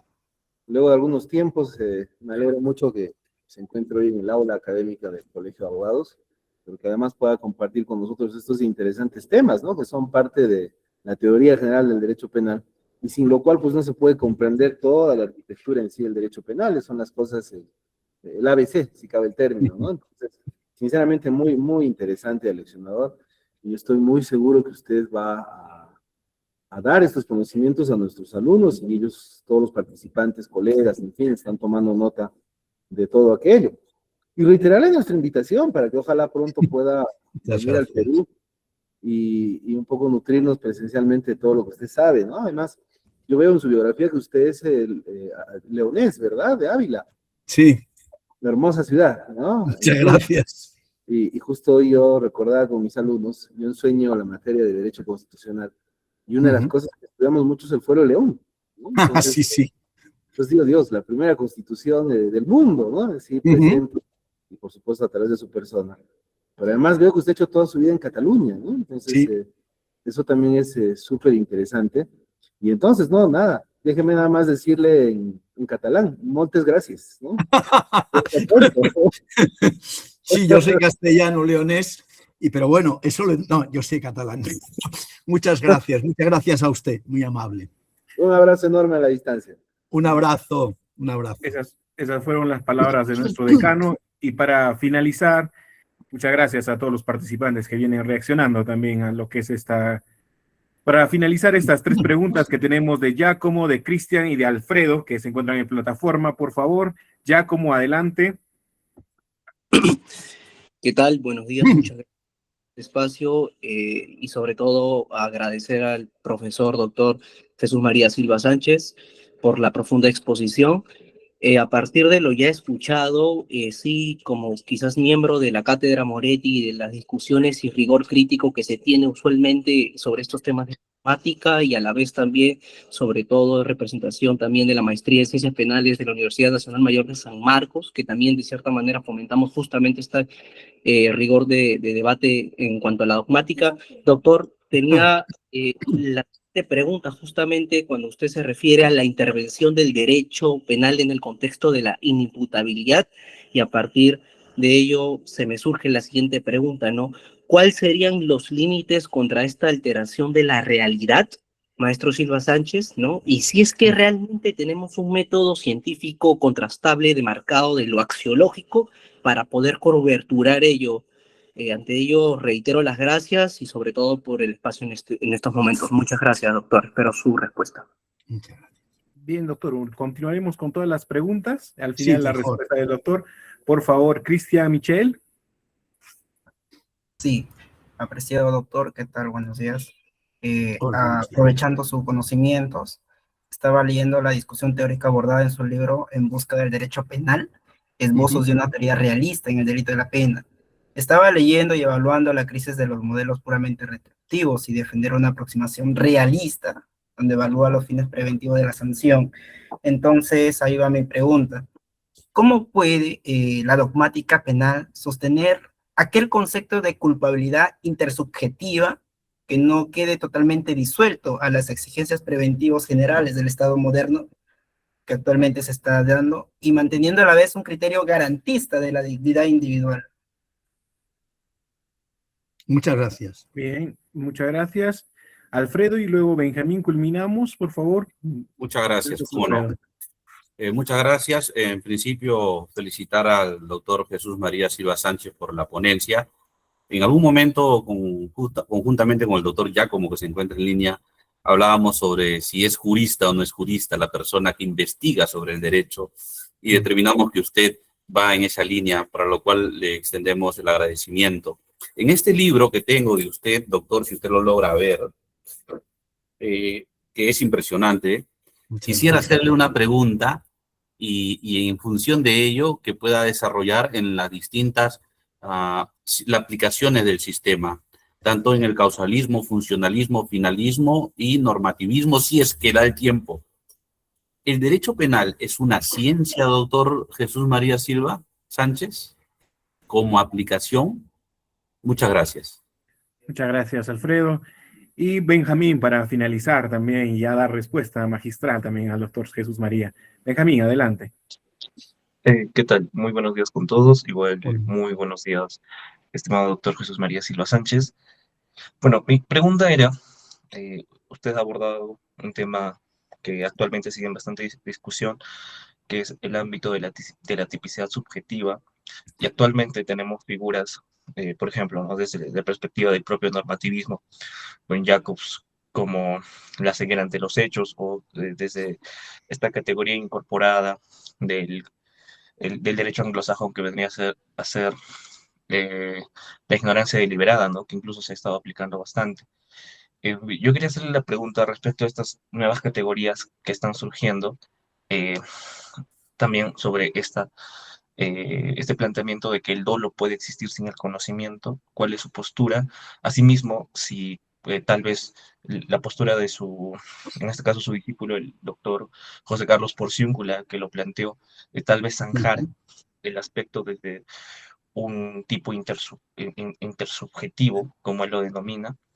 Y por último, doctor, no sé si podría ampliar un poco más la importancia de la argumentación jurídica en el caso de la acreditación de la tipicidad subjetiva, porque me parece que ese es el aspecto fundamental que muchos obvian, ¿no? La importancia de la argumentación jurídica. Solo eso, doctor Jesús María. Muchas gracias. Muchas gracias. Con esto, estimado doctor, son las preguntas que tienen también los participantes y agradecemos desde distintas latitudes de lo que es el Perú que se vienen conectando también. Agradecemos a todos. Adelante, estimado doctor, para esta ronda final también en esta conferencia. Muy bien, muchas gracias.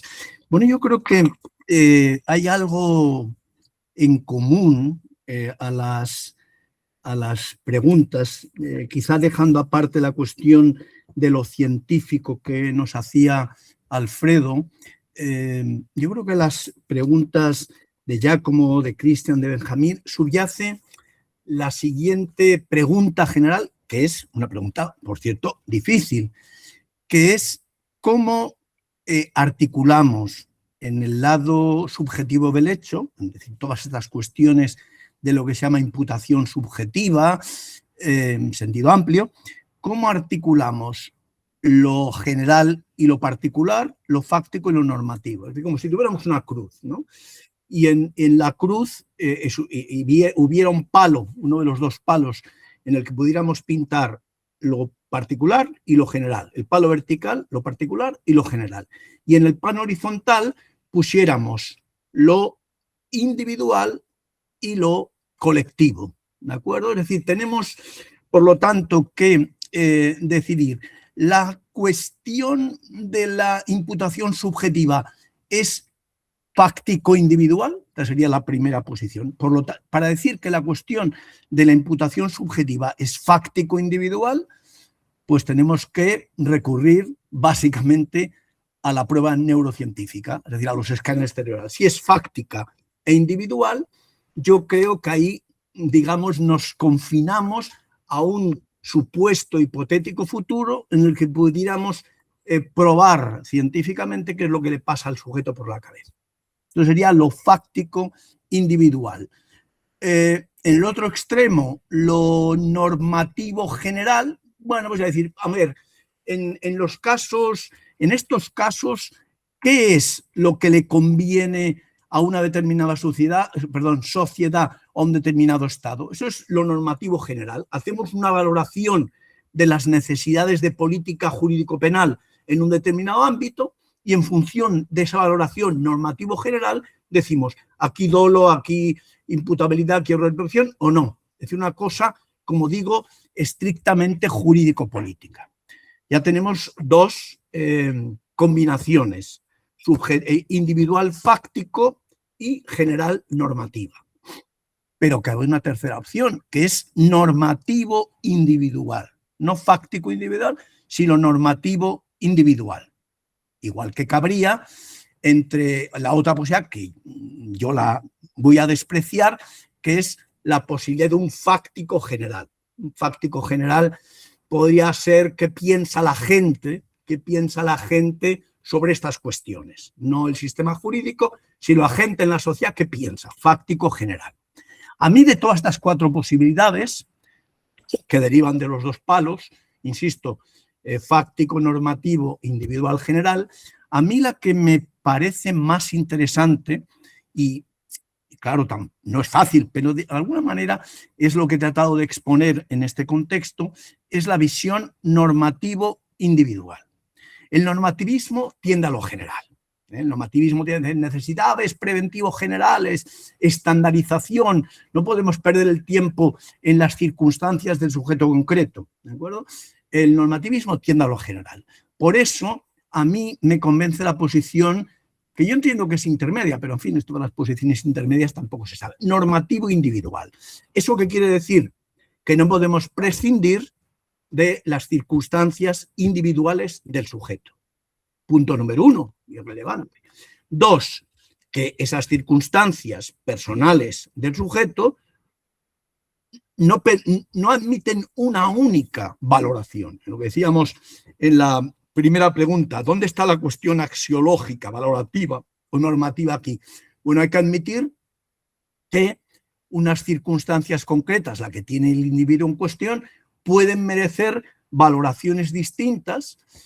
Claro, lo que pasa es que esas valoraciones distintas entran en un debate. Es decir, ¿por qué sostiene usted que en este caso hay inimputabilidad cuando yo sostengo que aquí todavía hay imputabilidad? Bueno, es un debate jurídico que algunos podrían decir, pues yo prescindo de este debate normativo individual, pero yo me voy a lo normativo general, está la posición del profesor Jacobs. Es decir, las circunstancias individuales de alguna manera son irrelevantes para el análisis jurídico.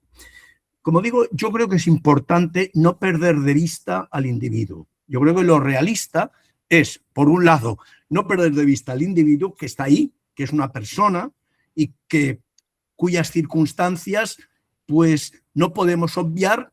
Se decía también, Cristian lo decía, ¿no? Un concepto de culpabilidad tan puramente normativo pues puede prescindir de la dignidad de la persona. Y bueno, en realidad tú vas a ser un instrumento de determinadas políticas generales. Bueno, yo creo que el individual es muy importante porque el individuo es persona, tiene dignidad, etc. Ahora bien, eso no obsta a que haya que tomar decisiones jurídicas sobre las circunstancias. ¿Cuál es la regla? No obviar las circunstancias. Decíamos antes, si las circunstancias nos dicen que la psicopatología de ese sujeto era una psicopatología que le producía una radical incapacidad de comprender los hechos, entonces yo creo que aquí cualquier juicio jurídico tiene que rendirse a esa situación. Igual que en el ámbito del error de prohibición, si concluimos que a ese sujeto, a ese inmigrante, le resultaba absolutamente imposible conocer el derecho de ese país, entonces ahí el juicio jurídico tiene que rendirse. Es decir, el juicio jurídico no puede obviar que para el sujeto eso le era imposible o que tenía una absoluta incapacidad.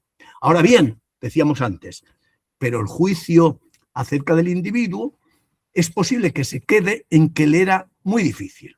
Le era muy difícil conocer el derecho del país o que le era muy difícil superar su déficit, por lo tanto, muy difícil que pudiera comprender la realidad o que pudiera adecuar su conducta a ese conocimiento de la realidad. En estos casos, que también les digo, son muchísimos, tanto en la dogmática del error de prohibición como en la dogmática de la imputabilidad, aquí sí que se puede y se debe entrar en un debate jurídico. Un debate jurídico que para algunos será defendido desde una perspectiva muy funcional. Bueno, en estos casos lo que hay que hacer es lo que convenga y ya está. Lo que sea más práctico, lo que sea más útil, lo que sea más conveniente para los fines del Estado y otra posición puede que no sea tan funcional, sino decir, bueno, pero aquí, a pesar de que al sujeto no le era imposible, sino que era difícil, pues tenemos que tener en cuenta esta situación y si no hay obstáculo, podemos llegar a absolver. Es decir, por lo tanto, yo creo que el derecho tiene que rendirse ante la afirmación no jurídica de que esto es imposible. Ahí el derecho no puede hacer posible lo que es imposible. Puede hacer muchas cosas, pero no convertir lo imposible en posible. Y por lo tanto debe rendirse cuando desde fuera el sistema jurídico le dicen esto es imposible. Esto es como la teoría de contratos. Nadie puede obligarse a lo imposible. Era imposible cumplir esto. Bueno, pues entonces el derecho civil pues no puede obviar esa imposibilidad de cumplir la prestación, ¿no? Pues igual el derecho penal. Si algo es imposible, pues el derecho penal no puede convertirlo en posible. Ahora bien, cuando estamos en el ámbito de lo todavía posible, de lo muy difícil, pero todavía posible, bueno, pues ahí es donde, insisto, donde se abre el debate jurídico que aquí va a ser un debate entre posiciones, digamos, más comprensibles o más comprensivas, perdón, con la situación individual del sujeto y otras situaciones que van a ser pues menos comprensivas con una situación individual. Evidentemente, todo esto hay que concretarlo jurídicamente. Yo en ese punto no puedo más que remitirme al tratado, ¿no?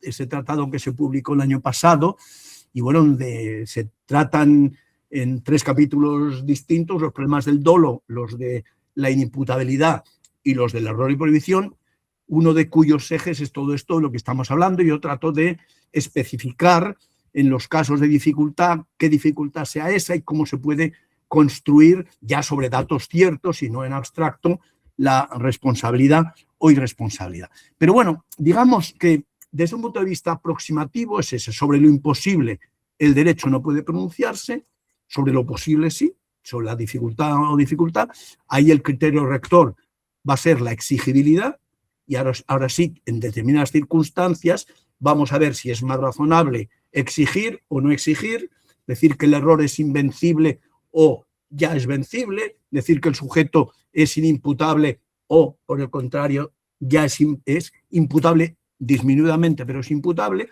Bueno, yo creo que, por lo tanto, el mundo de lo normativo es el mundo de lo todavía posible.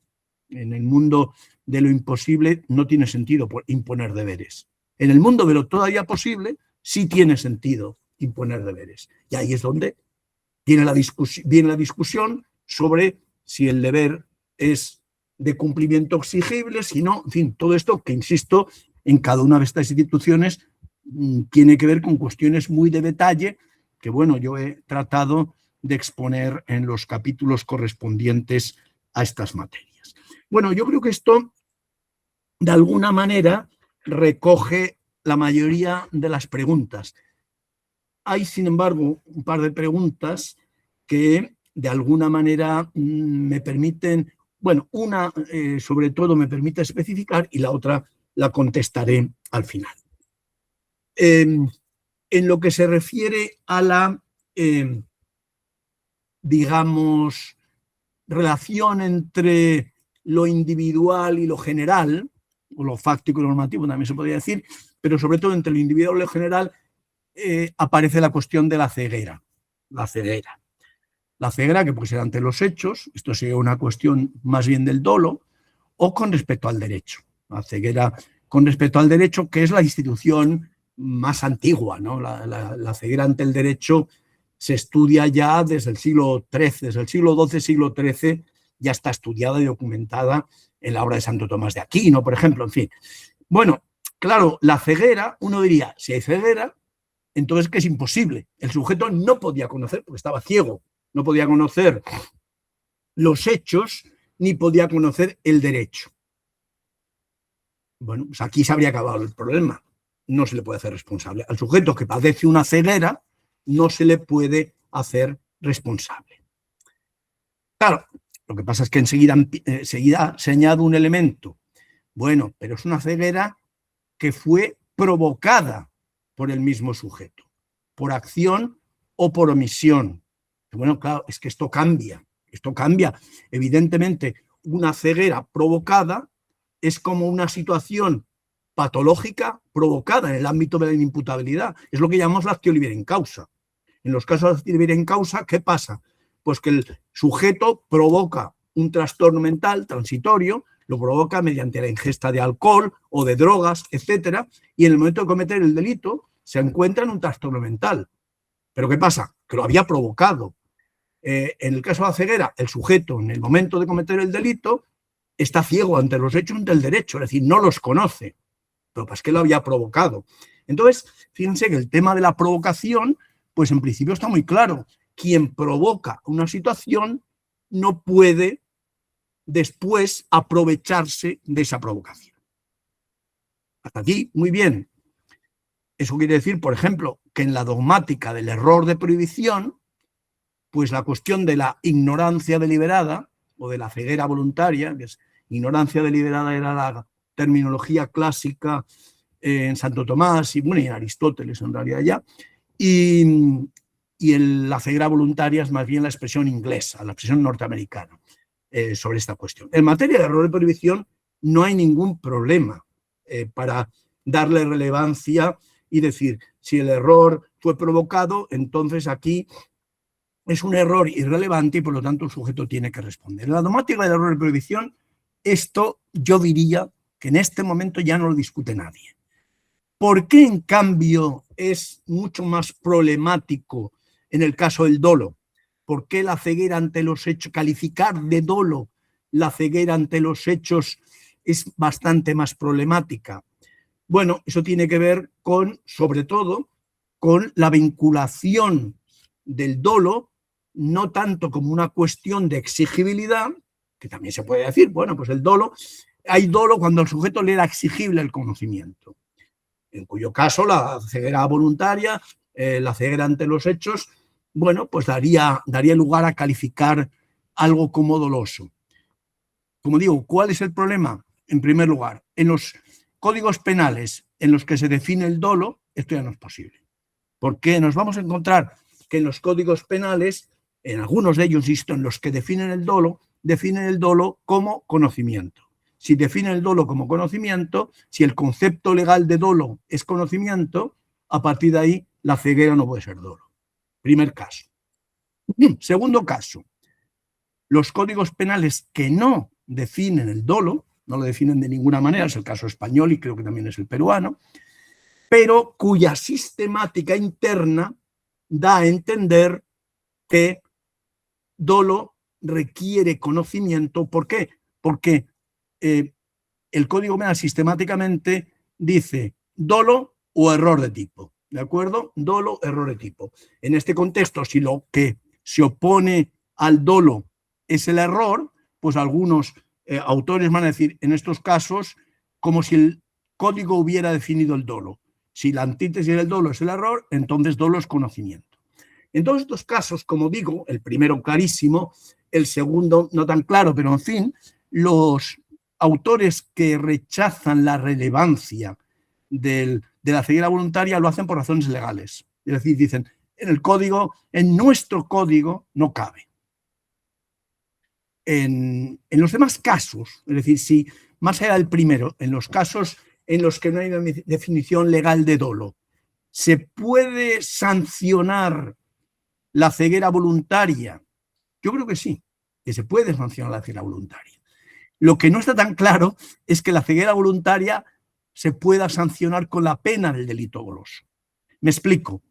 Cuando se habla en actio libera in causa de la provocación de una situación de inimputabilidad, por ejemplo, se dice el sujeto tiene que responder. Quien provoca una situación de trastorno debe responder.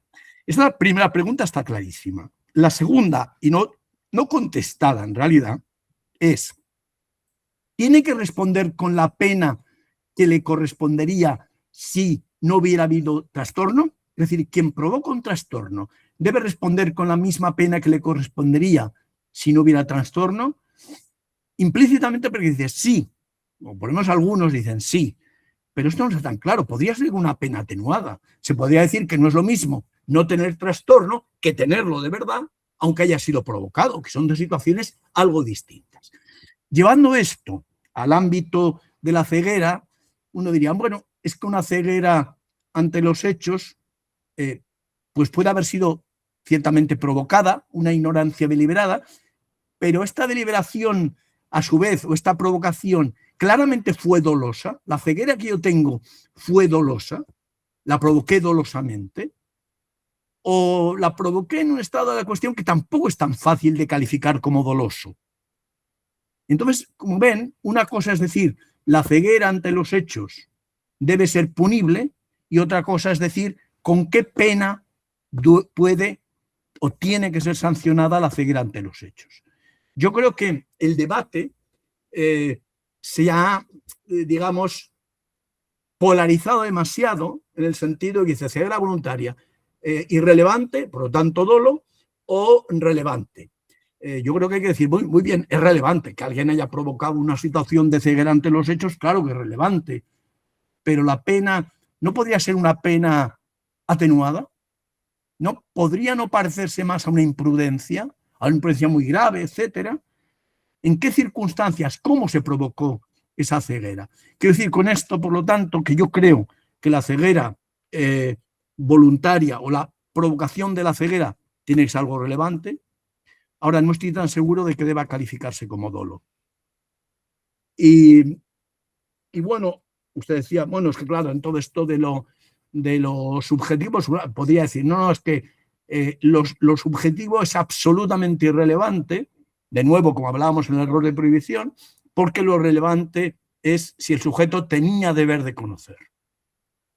Si tenía deber de conocer, pues habla con dolo. Pero bueno, ojo, porque tener deber de conocer puede ser imprudencia también. O sea que aquí por momentos se nos escapa el debate de las manos. Y por lo tanto yo prefiero, como les decía, adoptar una perspectiva normativa, pero individual. Individual, pero normativa. Es decir, sin desatender ninguno de los dos polos de este debate. Claro, una de las preguntas, la de Alfredo, digamos, recogía el tema final, ¿no? Pero bueno, lo que nosotros hacemos es ciencia. Hombre, normalmente se dice que sí. La ciencia del derecho penal, la ciencia de la teoría del delito, en fin. Yo no lo tengo tan claro, ¿eh? La verdad, yo creo que los enunciados científicos son bastante más exactos que lo que nosotros podemos conseguir en el ámbito del derecho, de manera que, y cuando hablamos de teorías, nosotros no estamos utilizando el término teoría como lo entienden los físicos o los químicos.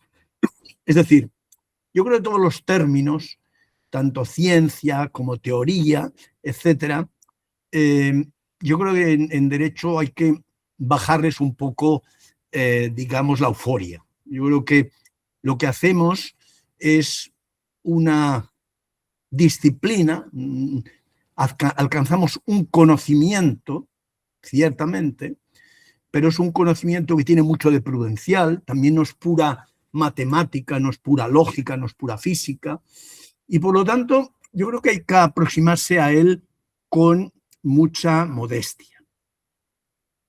¿Por qué? Y esto tiene que ver otra vez con lo general y lo individual. Miren, cuando se inician los prolegómenos de la teoría del delito, y esto vale en realidad también para el derecho civil, en el siglo XVII, ¿qué es lo que se pretende? Fíjense que el siglo XVII es el apogeo máximo de las ciencias experimentales, de las matemáticas, en fin, un apogeo científico. ¿Qué es lo que pretendieron aquellos autores en derecho? En derecho penal, también en derecho civil, pero bueno, aquí lo que nos interesa es el derecho penal. Construir un sistema que se pareciera al de la geometría. Decían, bueno, el derecho penal tiene que ser un sistema como el de la geometría. Es decir, en primer lugar, exacto, y en segundo lugar, absolutamente general.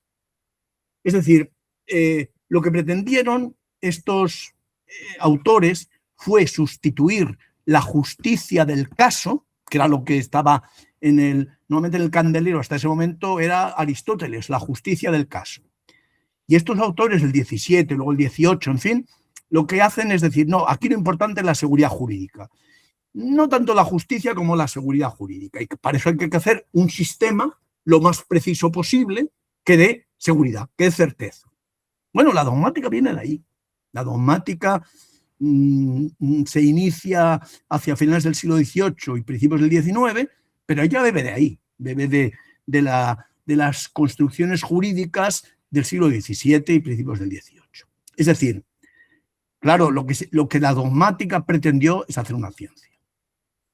Pero los que estén oyéndome y sean abogados profesionalmente dedicados al ejercicio, sabrán que cada caso es distinto. Y que al final la dogmática, cuando vamos rascando de los conceptos generales y pretendemos llevarlos al caso, ya empiezan a perder ese brillo, ¿no? Una cosa es dolo, imprudencia, autoría, participación, pero luego, una vez que vamos bajando, decimos, ¡buf!, las cosas no están tan claras. Esto por un lado, es decir, bajar las teorías al caso es complejo porque cada caso es distinto. Y segundo, cualquier abogado, aunque argumente con las teorías generales, también reclama la justicia del caso. O sea, bien los argumentos dogmáticos, pero también la justicia del caso. Y en cierto modo se vuelve a una valoración de esa justicia del caso que desde luego en los siglos XVII, XVIII y XIX, con la codificación igual, se había entendido que era una cuestión, bueno, como primitiva. La justicia del caso era primitiva y la dogmática, la codificación y todo esto pues sería lo moderno. Bueno, yo creo que ahora ya hemos visto que la codificación ya no es, que la codificación sin jueces sería algo imposible y el juez ya introduce algo que es lo concreto. Y igual la dogmática, cuando vamos saliendo de las categorías generales tan brillantes y vamos descendiendo, vemos que también es una cosa mucho más variada y compleja de lo que se pretende con esas categorías. Por lo tanto, lo que hacemos es una ciencia. Bueno, digamos que tratamos de desarrollar conocimientos que nos sirvan, ¿para qué? Mi opinión, para hacer justicia en el caso. Esa sería mi opinión. Y hasta aquí. Muchas gracias. Muchas gracias, estimado doctor. Efectivamente, muchos autores incluso hablan que es el arte del derecho, ¿no? Sí, yo no lo quería decir, pero yo suscribiré esa idea de que es un arte, sí. Efectivamente. Está nuestro director académico, el doctor Daniel Jurado, y nuestro paz decano de la Junta Nacional de Decanos, de representación nacional de toda la abogacía en el Perú, que es el doctor Mike, y que está el doctor Daniel Jurado, quien les dará las palabras finales de agradecimiento. Iniciaremos con el doctor Daniel y finalizaremos con el doctor Mike Pilares. Doctor Daniel. ¿Qué tal, estimado Bill? Muy buenos días, apreciado doctor Jesús María Silva Sánchez. Siempre es un honor poder tenerlo en nuestro foro. Es un placer para todos quienes hemos podido apreciar su obra y haberlo escuchado personalmente siempre es enriquecedor. Ojalá podamos tenerlo muy pronto en la ciudad imperial de Cusco. Desde ya queda extendida nuestra invitación. Esperamos hacer las coordinaciones posteriormente. Muchas gracias. Permítame agradecerle a nombre del Colegio de Abogados de Cusco y a nombre de todos los abogados que integran nuestra orden deontológica, así como aquellas personas que nos acompañan el día de hoy, quienes han tenido la dicha y el placer, creo yo, compartimos desde un plano académico, de poder escuchar su ponencia, sus ideas, sus reflexiones que tan necesarias y aplicables son en nuestros días, siempre cuestionándonos cuestiones y tópicos pues que aparentemente podrían parecer agotados, pero que en la realidad no lo son. Y al igual que siempre usted nos ha demostrado y enseñado con sus disertaciones, nos invita a seguir reflexionando, seguir cuestionando, seguir investigando, y creo yo ese aporte es algo que debemos atesorar y en esa virtud lo reconocemos. Querido doctor, muchísimas gracias por acompañarnos el día de hoy, gracias por aceptar la invitación extendida Y nuevamente le reitero la invitación, espero más adelante podamos tenerlo en nuestra ciudad. Muchísimas gracias. Muchas gracias a usted. Muchas gracias. Muchas gracias. Esas fueron las palabras de nuestro director académico y las palabras de nuestro ex decano de toda la representación nacional del Perú, el doctor Mike Pilares Rado. Doctor Jesús María Silva Sánchez, muy buenos días desde acá. Entiendo que por allá están en la tarde. Así es. Buenos días. Un placer escucharlo. De todas maneras, siempre tenerlo acá en nuestra plataforma, en la casa de María Trinidad Enríquez Ladrón de Guevara, la primera jurista de Latinoamérica, como lo denominamos. Para nosotros es una alegría tenerlo en esta plataforma, doctor. Siempre sus aportes son muy importantes.